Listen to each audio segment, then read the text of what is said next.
Toyotathon is on, so stop in and get a great deal on a rugged new Tacoma or Tundra, ready to tackle the toughest weather. Find out more at buyatoyota.com. Hurry, Toyotathon ends January 2nd. Toyota, let's go places.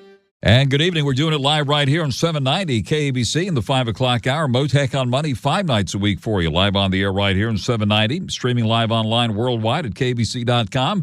And your on-demand Mottek On Money podcast at KBC.com, Apple, iTunes, and all your favorite podcast platforms. Big show tonight with the Dow Jones Industrial Average at another record high, fourth winning session in a row and fourth straight record high in a row at the start of the final full week of trading for 2023.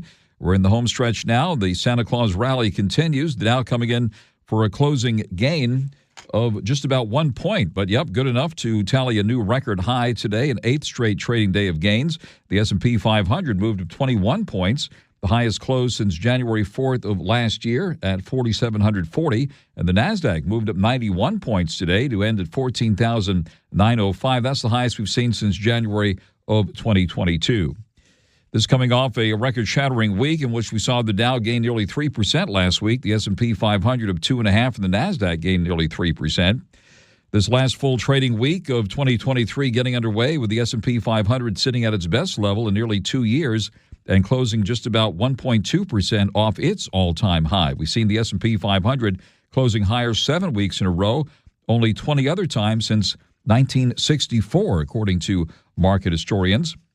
Market getting a boost today from the National Association of Home Builders, saying its monthly confidence index rose 3 points in December.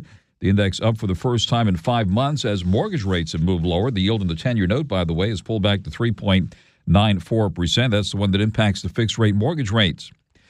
Southwest Airlines getting hit with a big fine, the third largest airline, announcing it's reached a settlement with the Transportation Department regarding its flight cancellation meltdown last December. A year ago, that left millions of passengers stranded over the holiday season after nearly 17,000 flights were canceled. The settlement with the government and Southwest includes a $140 million civil penalty, the largest ever imposed on an airline, according to the Transportation Department. Looks like customers impacted by last winter's cancellations were told should not expect to receive additional compensation following the settlement if they've already requested and received a refund, reimbursement, or travel credit. The price of oil moving higher today as tensions rise in the Middle East, up $1.04 for the price of crude in New York to $72.47 a barrel. We're watching what's happening in the Middle East closely, and also attacks on shipping with London-based energy company BP saying in light of deteriorating security situation for shipping in the Red Sea, BP has decided to temporarily pause all transits through the Red Sea. They'll keep this precautionary pause under ongoing review subject to circumstances as they evolve in the region. Meanwhile, Israeli forces continue their intense battles against Hamas terrorists in the heart of Gaza today as Israel allowed the expansion of the amount and types of humanitarian aid entering the Gaza Strip.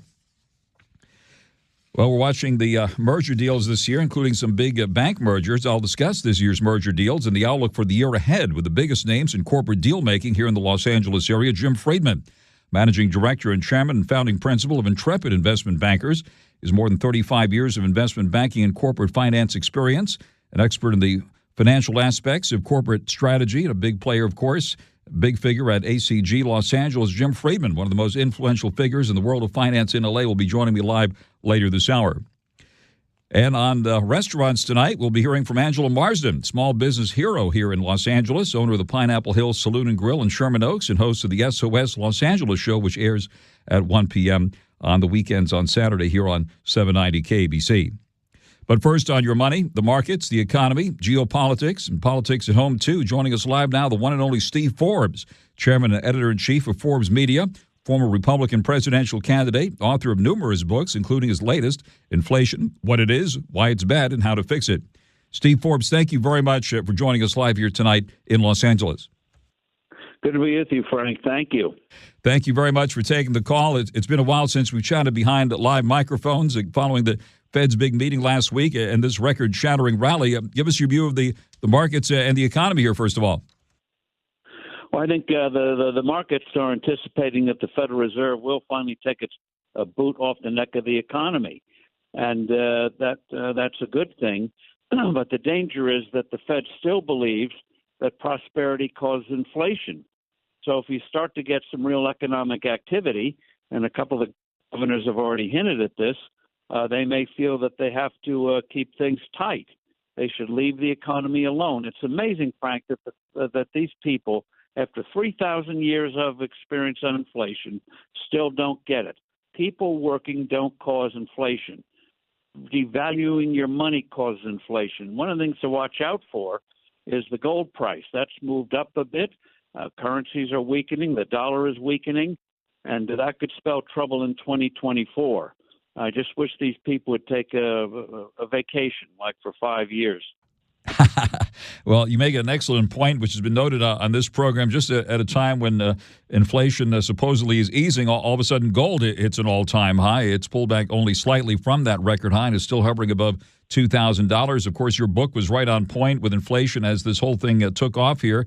The book, again, Inflation, What It Is, Why It's Bad, and How to Fix It. What is your view on the outlook on inflation at this point? And, of course, what's the outlook on the dollar and the price of gold here? Well, in terms of the inflation, the numbers are coming down, thankfully, but that's because of supply beginning to move up, and also the economy. Yes, it's moving along, but not at a blistering pace, about 2-3%. So, but the danger is that if employment stays high, and if the economy does pick up next year, the Federal Reserve, especially after the elections, will clamp down on it.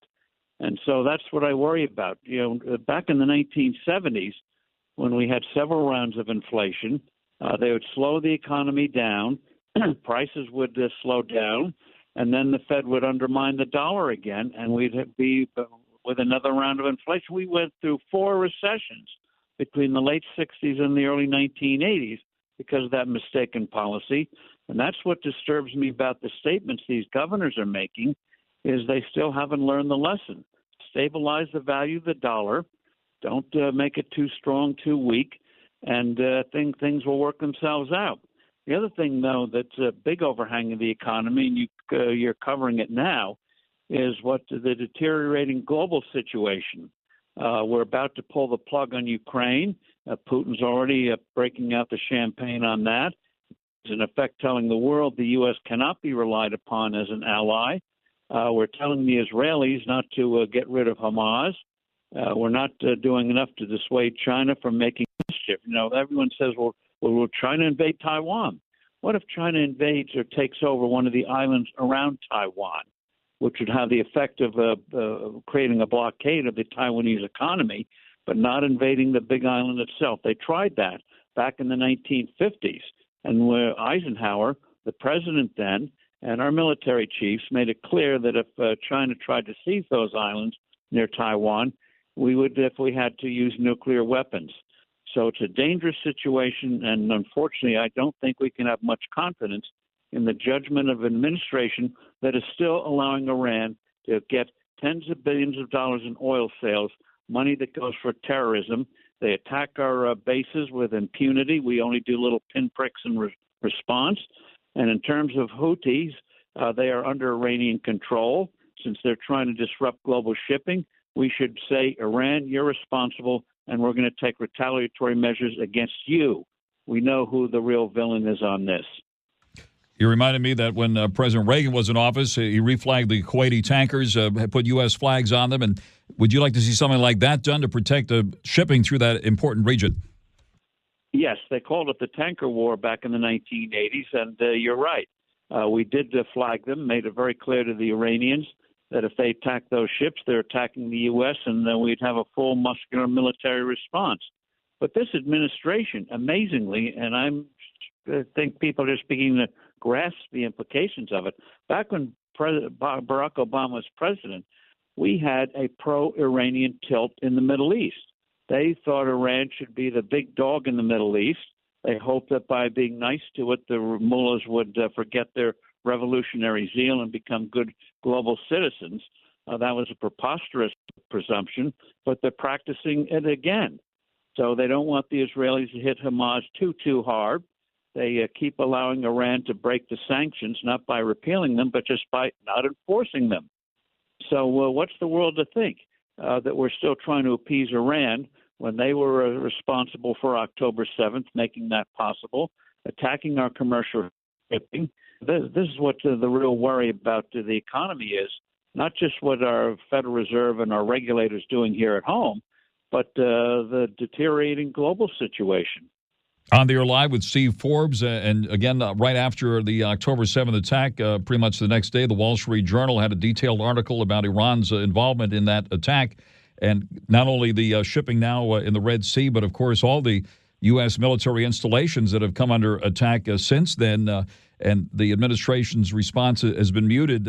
What do you think should be done to address very seriously what's happening here with Iran locking horns with the U.S. at this point? Well, we should tell Iran we know what you're doing, and so there's several things. The reflagging is one possibility. Reinstating the sanctions, they're legally still reinstated. They're there, but start enforcing them. No more shipping oil into China. Back when we were enforcing these sanctions, Iran was only able to export 200,000 or 300,000 barrels of oil a day. Now it's 1.5, 2 million. So we should block that. And we should hit some of their facilities hard. They're hitting ours. We should hit back and say there will be real consequences. And one of the things that we're going to have to be addressed probably by the next administration in a year and a half, and the Israelis are certainly looking at it now, is Iran is on the cusp of getting a nuclear device. Are we going to let Iran become a nuclear power? Big question. As Israel continues its fight with Hamas, again, the administration calling for a ceasefire or some sort of a pause here. What's your reaction to that and the administration's once really unthinkable stance, given what's going on there? Well, it's preposterous that we're now telling the Israelis how to fight this war for their very existence. And Hamas knows. That's why they took the hostages, was to do what the Biden administration, but lead them to do what they're doing now. Don't go too hard on Hamas. And so we know that Hamas uses individuals as hostages. We know that they put civilians deliberately in the way of harm. The Israelis have suffered casualties because they've tried to avoid collateral damage against civilians, and they get no credit for it. So the Biden administration should back off. The Israelis are doing all they can to minimize civilian casualties, and they have to wipe this Nazi organization out. And I use that word very carefully. They are, when it comes to the Jews, Nazis, and they've made it very clear time and time again. They don't want peace. They want bloodshed. They want genocide. And what we also have to begin to get grapple on, get our arms around. Again, the Biden administration won't do it. Iran wants our eradication. And it's amazing. They act on their rhetoric, and we still don't take them seriously. Now in Washington, the focus of attention on this Ukraine aid package. The White House planning one more proposed package here. Then it's up to Congress. So what do you think is going to happen with Ukraine aid at this point? Well, I wish these people in Washington, and there's blame all around that we're now playing into Putin's hands.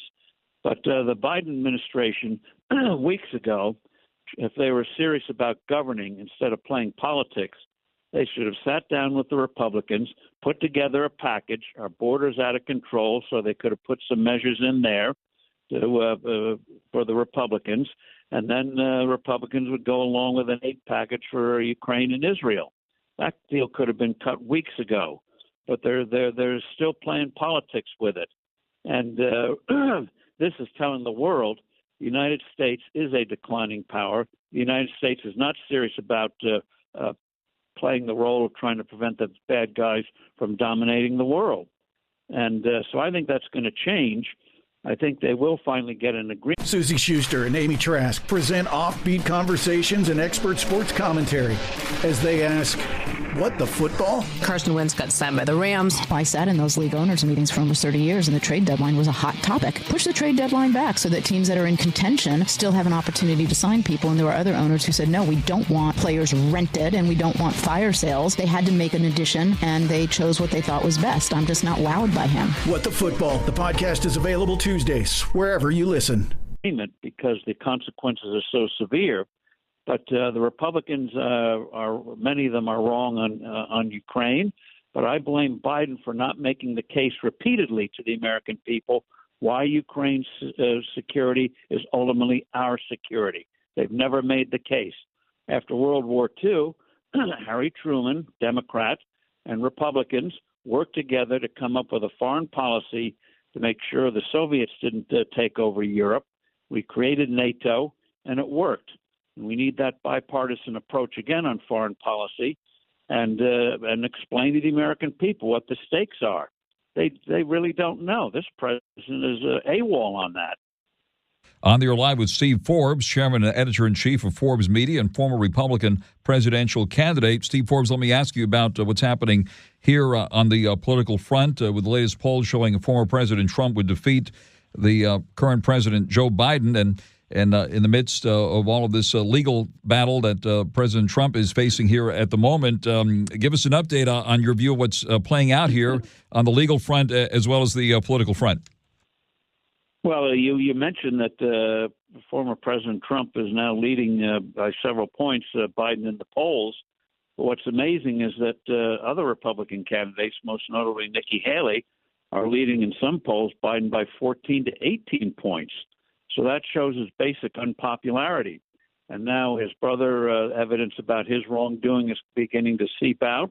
And that's why I don't believe Joe Biden will be the Democratic nominee in 2024. He's visibly declining, both mentally and physically.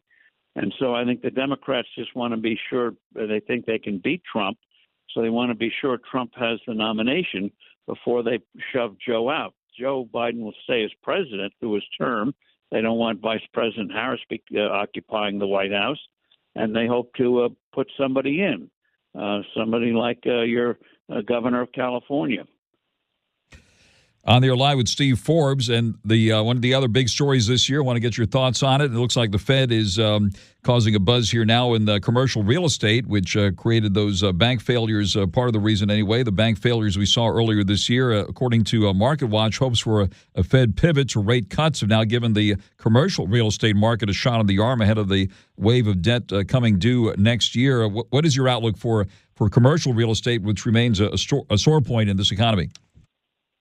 Well, yes, it does. And as you know, bankruptcies, not just commercial real estate, but bankruptcies in the economy are rising quite rapidly because of the cost of money is several times what they thought it would be. I think the relief will provide some relief for commercial real estate, but at the same time, the Federal Reserve and regulators are imposing new capital requirements on banks. Unnecessarily, these requirements would not have prevented what happened to Silicon Valley Bank a year ago, but they're still putting them in, huge increases in capital, which means less money for loans, less lending. At a time when we need lending to keep otherwise solvent companies going, we're now doing the opposite. So on the one hand, they're going to get a little bit of relief in terms of the rates will come down a little bit, but on the other hand, banks are under pressure not to make loans because of these new capital requirements. Absolutely perverse. I don't understand it. Let me ask you about what happened just recently with that hearing involving the university presidents. One has resigned. The other two are still in place. Give us your reaction to that hearing and these university presidents.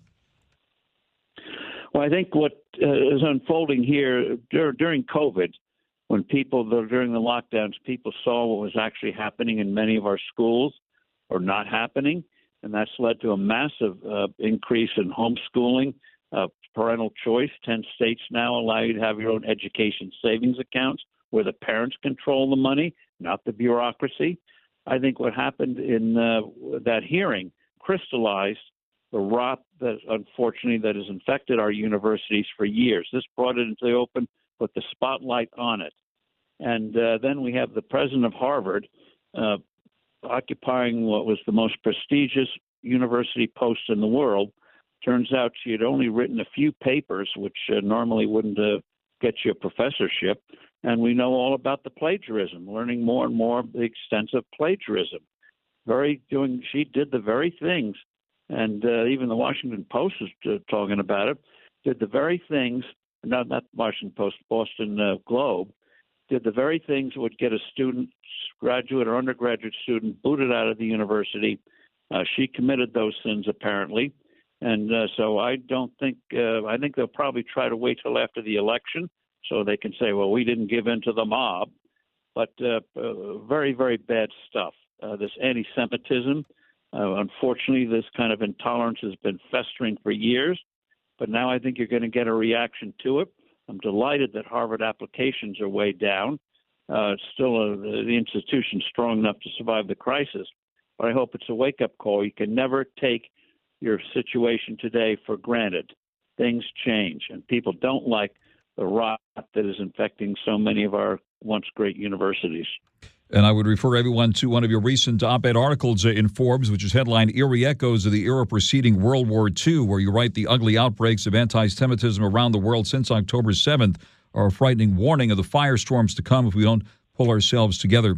Steve Forbes, thank you very much for taking the call. I wish, as always, we had more time, but hope to speak with you again very soon. Steve Forbes, Chairman and Editor-in-Chief of Forbes Media, former Republican presidential candidate, author of numerous books. His latest, Inflation, What It Is, Why It Is Bad, and How to Fix It. Steve Forbes, we wish you a happy, healthy, and prosperous new year and a happy holiday season. Thank you very much for taking the call here tonight. Frank, and looks like your Dodgers will be bringing some good news next year. We'll keep an eye on that, and the Yankees too. Thank you very much, Steve Forbes, for joining us live here tonight. You.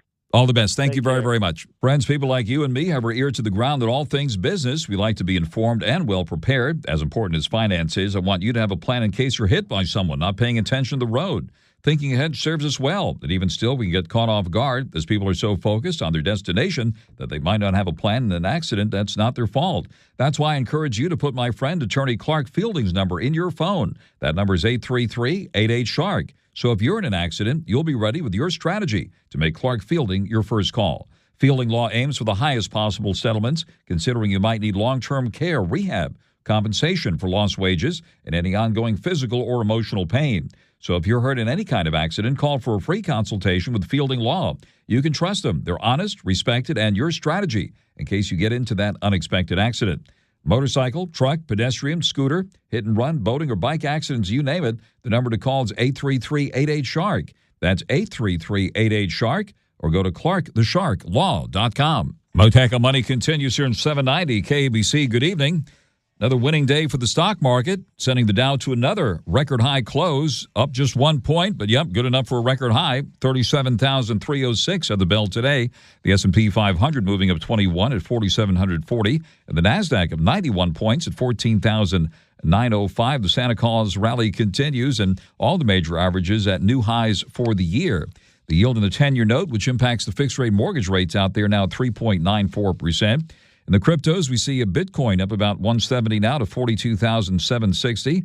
The Ethereum moving up 3 at 22.19, and Doge at 9 cents. Mottek On Money continues here in 790 KABC. Good evening. 2023 turned out to be a pretty big year for merger deals in oil, banking, biotech, pharmaceuticals, airlines, and consumer products.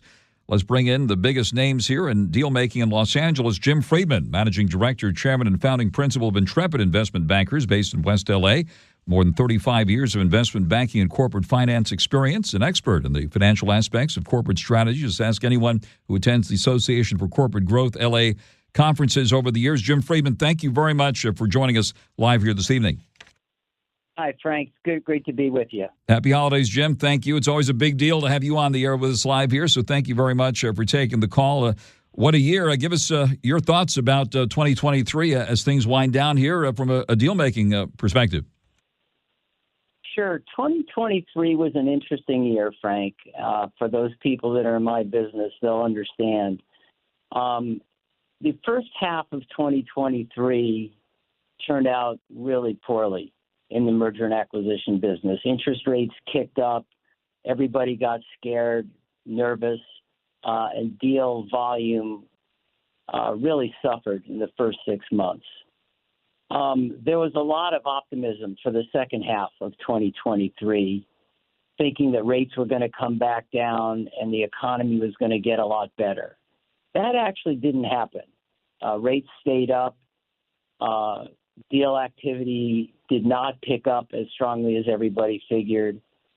And what happened was it's kind of a tale of two different cities. Some companies that were doing and are doing great had great outcomes in terms of their deal-making activities.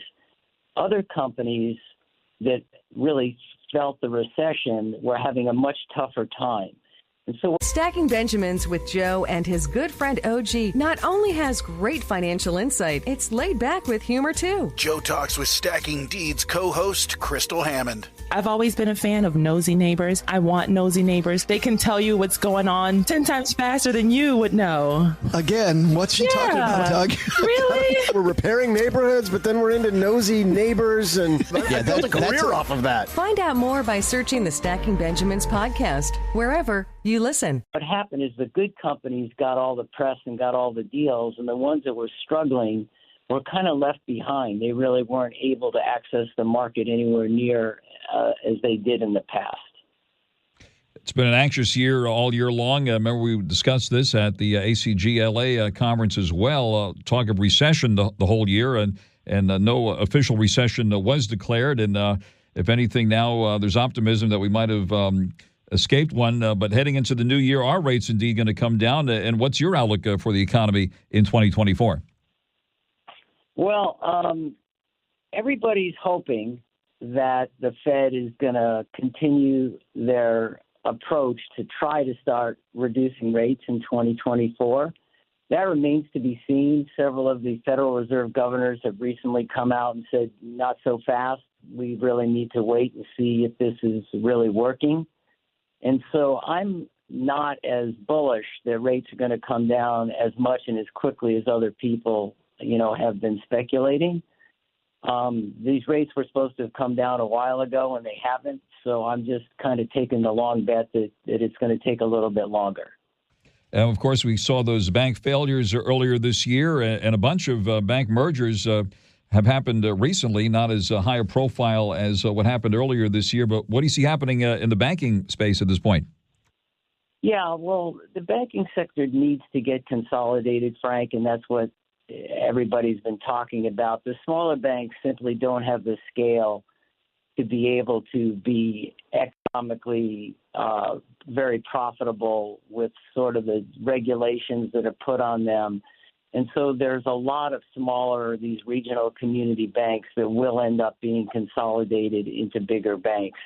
And that's already started, and that's just going to continue for the next couple of years. On their capital bases right now, it's hard for them to compete with some of these bigger banks. At Intrepid Investment Bankers, you handle deals here in Southern California. Are people feeling the urge to merge these days? What's the merger environment here in the Los Angeles area? I think that the companies that are doing well, are very interested in doing transactions. The ones that are struggling right now are saying perhaps this isn't the right time. We need to go back to fixing things before they can do a transaction. Having said that, there are certain industries that are just doing much better than others.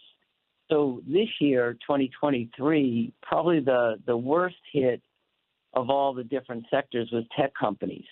That they were the golden, darlings during the COVID period and had, astronomical valuations.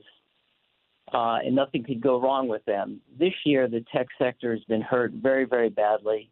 Although it's still a good sector, it's nowhere what it was before. And we're seeing things like energy, you mentioned banking, food and beverage, healthcare, industrials. Those are all industries now that are actually benefiting from some of the things going on in this economy. All right, and no conversation in the business world will be complete nowadays without mentioning AI.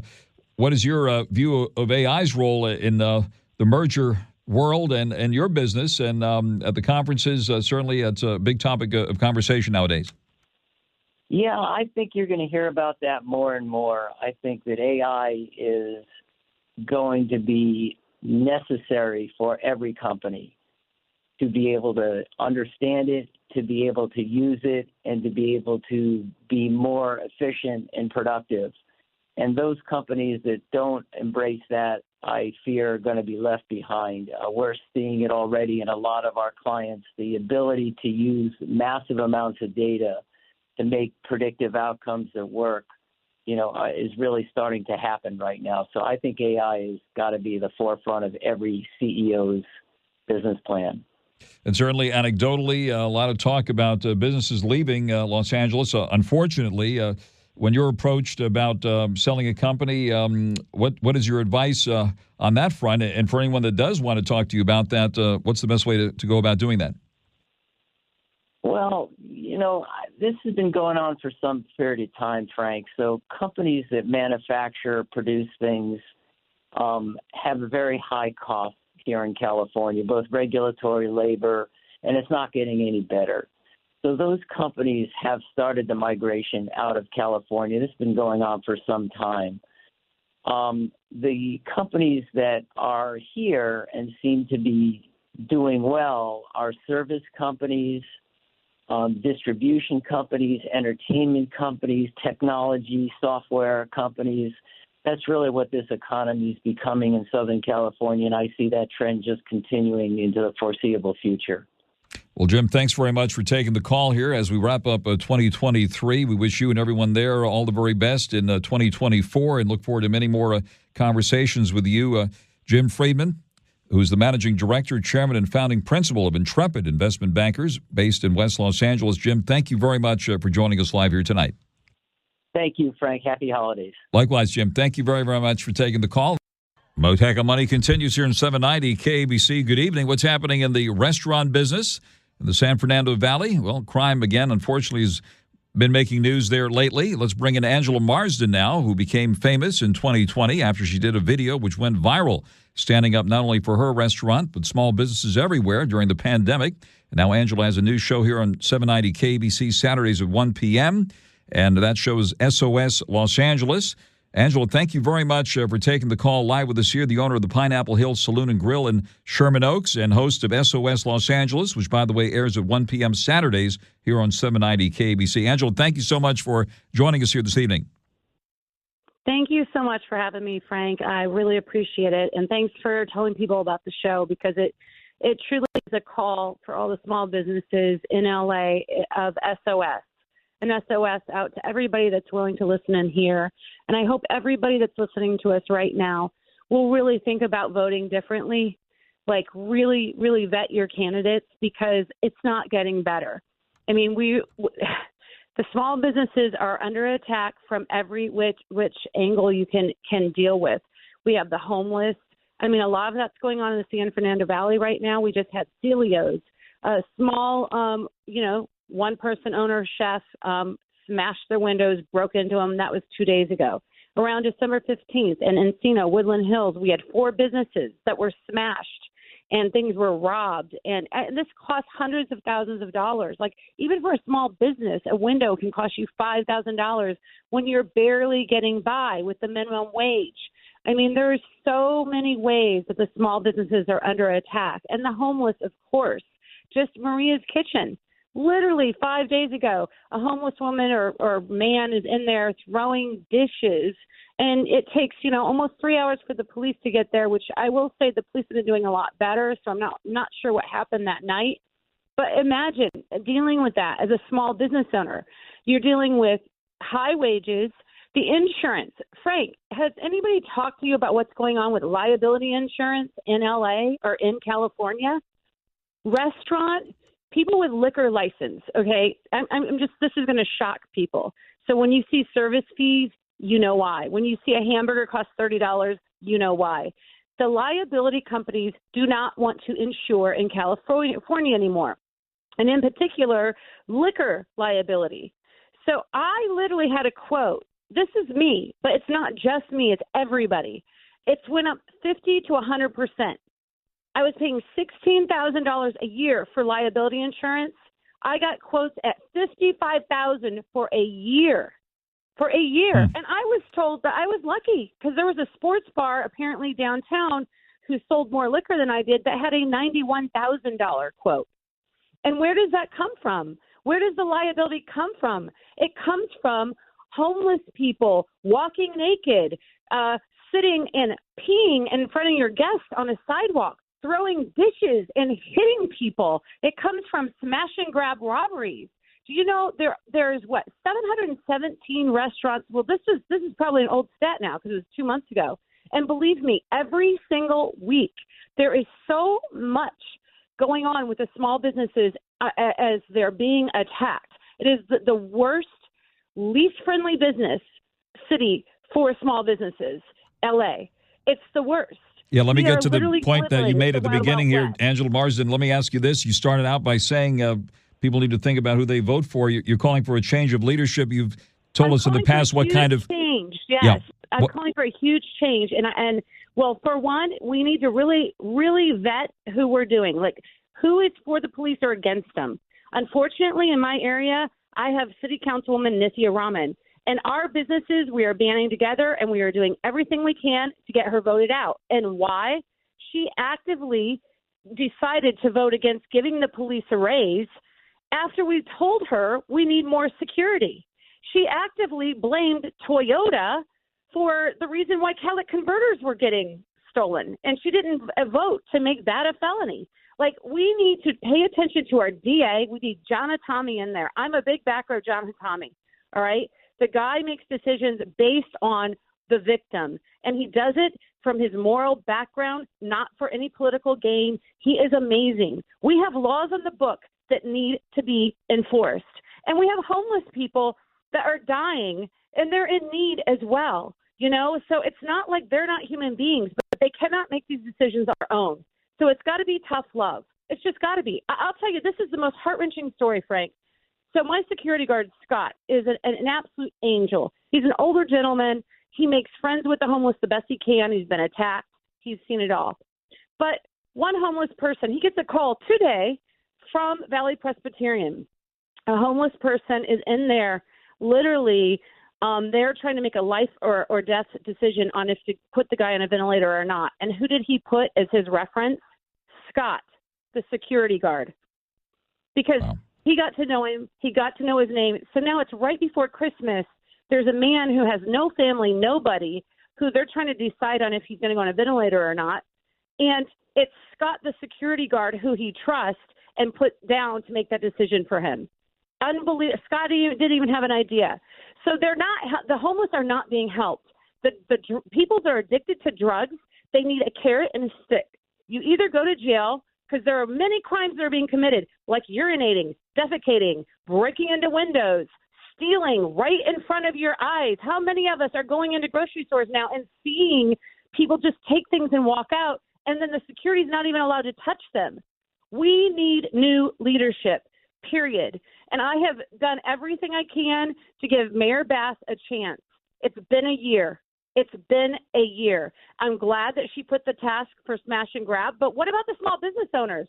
What about the homeless person that comes in and throws dishes at our people, and we're jeopardizing our staff and our clients and ourselves? Why isn't the DA all over that and making that arrestable, and then telling the person, here's your choice. We're going to put you in a mental hospital and get you better, or prison, or we're going to put you in rehab, and if you get better, we'll help you along the way. Like, there's got to be much stronger enforcement of the law. Absolutely, Angela. Well, thank you very much for making all those important points. We're going to be listening for you on Saturday. You're absolutely right, of course, and thanks for laying it on thick again tonight and telling it like it is. You certainly have our support.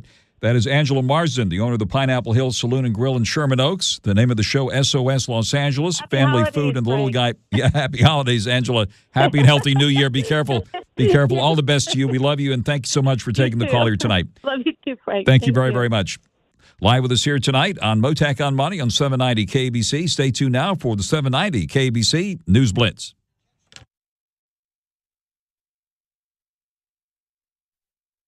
Former Navy SEAL Mike Ritland keeps it real on the Mike Drop podcast. Ladies and gentlemen, welcome to the stage, Rudy Reyes. The ethics of martial arts is why I joined the Marine Corps. I never thought I was going to join the military because I'd been around so much gun violence, and I wanted to be the antithesis of that. I loved fighting hand-to-hand. It's fair.